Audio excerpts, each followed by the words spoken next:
पति पत्नी में तालमेल ठीक हो या खराब हो गया हो या अतिशय खराब हो गया हो या ठीक नहीं हो रहा हो, तुम जिसको पति मानते हो या जिसको तुम पत्नी मानते हो या जो तुम पति बन चुके हो या बनने वाले हो या बनाना चाहते हो, किसी भी सिचुएशन में हो, ये रिश्ता काम करेगा, ये व्यवस्था, ये उपाय काम करेगी।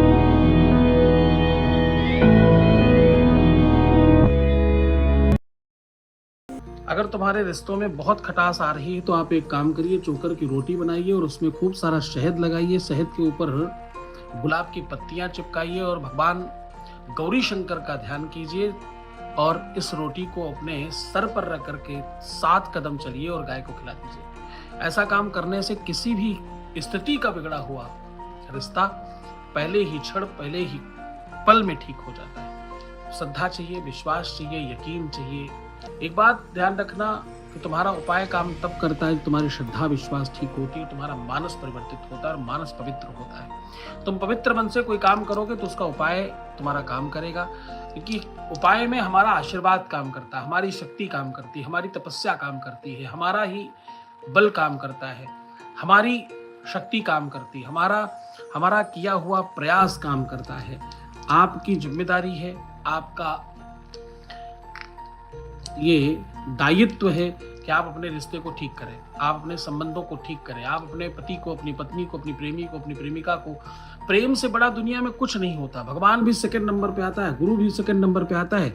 जो प्रेम दिलाता है वही बड़ा है और जो प्रेम पा लेता है वो बड़ा है, अथवा किसी का प्रेम उसके लिए बहुत बड़ा है। प्रेम छूट जाए तो सर्वस्व समाप्त लगता है, रिश्ता छूट जाए, टूट जाए तो सब बेकार लगने लगता है। दुनिया में कितने प्रकार के दुख हैं, दुनिया में कितने प्रकार के संकट हैं, दुनिया में कितने ही टाइप के मुसीबतें हैं। इन सारी मुसीबतों का जड़ जो है वो आपका ब्रेन है, और ब्रेन तब खराब होता है जब रिश्ते खराब होते हैं, जब आपको कोई समझने वाला नहीं होता। कितना ही मेहनत कश व्यक्ति हो, वो कभी ना कभी ये चाहता है कि कोई बैठकर उसे पूछे कि तुम कैसे हो।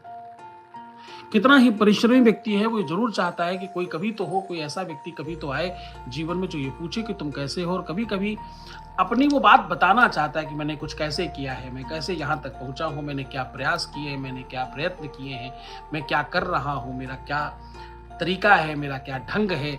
वो सब लोग जानना चाहते हैं अथवा बताना चाहता है कोई किसी को, पर किसे बताए, कौन सुनेगा, कौन सुनेगा, किसे सुनाएं।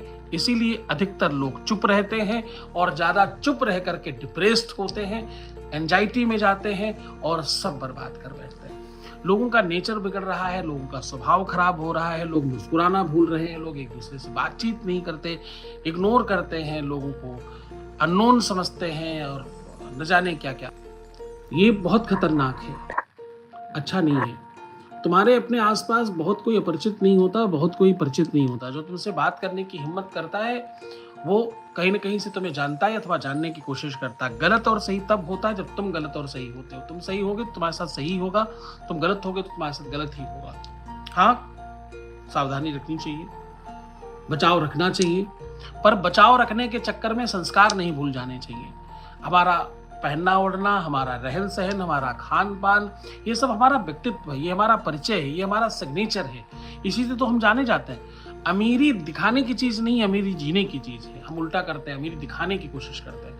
हम घर का बाहर का हिस्सा बड़ा सुंदर बनाते हैं, अंदर का चाहे जैसे बनवा लें। हम अपने लिए कम जीते हैं, दूसरों के लिए ज्यादा जीते हैं। हम कहीं जा रहे हो तो खूब सज कर जाते हैं, खूब संवर कर जाते हैं। किसी दूसरे के यहाँ जा रहे हो, बाजार जा रहे हो, मार्केट जा रहे हैं, सज के जाएंगे और घर में खूब अंट संट तरीके से रहते हैं। मुझे लगता है कि आपको बहुत सुसज्जित, सुव्यवस्थित और तरीकेदार रहना चाहिए। सुगंधित, सुसज्जित, सुव्यवस्थित रहने में तुम्हारी उन्नति होती है, तुम्हारे तमाम तरीके की प्रॉब्लम समाप्त हो जाती है। मैंने लाखों बार कहा है, तुम्हारे घर के तकिए, गिलाफ, चादर, पर्दा, पावदान, तौलिया, हैंड टॉवल, तुम्हारे अंडरगारमेंट्स, ये सब चीजें 100% बहुत साफ और स्वच्छ होनी चाहिए। आप खुद को व्यवस्थित रखने के लिए जितना बाहर से उतना अंदर से भी जरूरी है। आपको अनचाहे बाल, अनचाही शेप, अनचाहा फैट अच्छा नहीं होता, इसको कम करिए। जितना आप व्यवस्थित रहेंगे, सुसज्जित रहेंगे, सुनिश्चित रहेंगे और मजबूत रहेंगे और अच्छे दिखेंगे, आप सच मानिएगा पूरा जीवन परिवर्तित हो जाता है। एक चीज चेंज करने से इतना कुछ सराउंड में चेंज होता है कि आप सोच नहीं सकते। केवल आप सुसज्जित हो जाएं, सुंदर दिखें, बेहतर दिखें, मुस्कुराकर बात करें, हर आधे घंटे में पानी पिएं और सकारात्मक सोचें। मात्र इतना करने से पूरा जीवन परिवर्तित हो जाएगा। तुम जो हो उससे बिल्कुल अलग हो जाओगे, इतने बेहतरीन हो जाओगे, लोग आपको हाथों हाथ रखेंगे और खूब प्रेम करेंगे आपको। प्रेम पाने के लिए प्रेम देना पड़ता है। जो तुम्हें चाहिए वो पहले दिखाओ, उसको दर्शाओ, उसको शो ऑफ करो, उसको बताओ तुम क्या चाहते हो, तुम किस प्रकार चाहते हो। प्रकृति को देना तो शुरू करो, प्रकृति को दोगे तो तुम्हें प्रकृति वापस करेगी। आप एक कटोरी में थोड़े चावल लीजिए। थोड़े चावल का मतलब होता है 1.5 मुट्ठी या 3 मुट्ठी। 1.5 मुट्ठी से 3 मुट्ठी तक चावल लीजिए, उसमें 5 चम्मच घी डालिए, 7 चम्मच चीनी डालिए और रात्रि में भिगो कर रख दीजिए चावल। इस प्रकार से रखिएगा, इसमें पानी उस तरह डालिएगा कि ये पूरी तरह से एब्जॉर्ब कर ले, ये सब कुछ मिक्स करके। प्रातः एक कपड़े में इसकी पोटली बनाकर कहीं ऊंचाई पर आपको टांगना है। इसको ऐसी तरह से टांगना है, इस तरह से टांगना है कि चिड़िया, पक्षी, चींटियां वो प्राणी खा लें, जिन प्राणियों को ऐसी व्यवस्था कोई और नहीं करता। ये काम आपको शुक्रवार के दिन करना है। ये जब सब आप मिला रहे हो, मिक्स कर रहे हो, पूरा दोनों हाथों से प्रयोग करिएगा। आपकी लकीरें, आपके भाग्य, आपका प्रारब्ध ठीक हो जाएगा। तुम्हारे हर अभीष्ट मनोकामनाओं की सिद्धि होगी इससे। तुम जो चाहते हो, रिश्ता, घर, परिवार, व्यापार, नौकरी, चाकरी, सब इससे ठीक हो जाएगा। भगवान शंकर को खूब दिव्यता से, खूब सुगंधित द्रव्य से स्नान कराओ। खूब तरह तरह के इत्र रखो, गुलाब जल रखो, खूब सुगंधित द्रव्य रखो, कई प्रकार के फलों के जूस रखो, शहद, पंचामृत इत्यादि रखो। सब तरह से सर्वविध स्नान कराओ और फिर धुलकर, स्नान कराकर, भस्म इत्यादि लगाकर, श्रृंगार करके, रख करके अपनी प्रार्थना करो। ऐसा करने से भी तुम्हारे जीवन में तमाम तरीके की परिवर्तन आ जाते हैं। तुम जो चाहते हो वो तत्काल होने लग जाता है। रिश्ते बिगड़ते तब हैं जब तुम्हारे माइंड में ऐसा मानस बनता है कि एक अच्छा है, ये बुरा है। सबसे पहले तो अपनों के प्रति बुराई लाना बंद करो, अपनों के प्रति बुरा सोचना शुरू बंद करो और अपने लोगों के प्रति बुरा बोलना बंद करो। अपने लोगों की बुराई सुनना नहीं है, बोलना नहीं है, कहना नहीं, समझना नहीं और मानना भी नहीं। ये नियम मानो। अपना वो सब लोग होते हैं, अपने गुरुजी, अपने भगवान, अपना मित्र, अपना प्रेमी, अपना प्रेमिका, अपनी पत्नी, अपना पति, अपने बच्चे, अपने माता पिता, अपने भाई बहन, अपने जितने लोग हैं, तुम्हारे इष्ट मित्र, उन सबकी न बुराई कहनी है, न सुननी है, न माननी है, न सोचनी है और न ही समझनी है। फिर देखना रिश्ता कभी खराब नहीं होगा।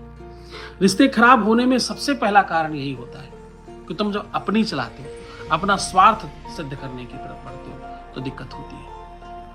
तो हमारे यहाँ बिल्कुल जड़ से काम होता है। खराब से खराब स्थितियों में हम लोग चीज़ों को ठीक करना प्रारंभ करते हैं। हम गाइड करते हैं, हम सोल्यूशन देते हैं, हम समाधान देते हैं, हम पूजा करते हैं, हम यज्ञ करते हैं, हम अनुष्ठान करते हैं और हम आपको हर हाल में मदद करते हैं। आपको पता है 16 नवंबर से हमारे यहाँ यज्ञ होने जा रही है। इस यज्ञ में आप सम्मिलित हो सकते हो, आप आ सकते हो, आपका स्वागत है। किसी प्रकार का कोई मूल्य नहीं लिया जा रहा, एक ही मूल्य है, वो है श्रद्धा, भारतीय पोशाक और एक छोटा सा नियम कि आपस में अपने काम के बारे में, अपनी पूजा के बारे में, अपने खर्च के बारे में और अपने विषय के बारे में बिल्कुल बातचीत ना करें। ऐसा करने से तुम्हारा ही नुकसान होगा, बाकी तुम्हारी मर्जी।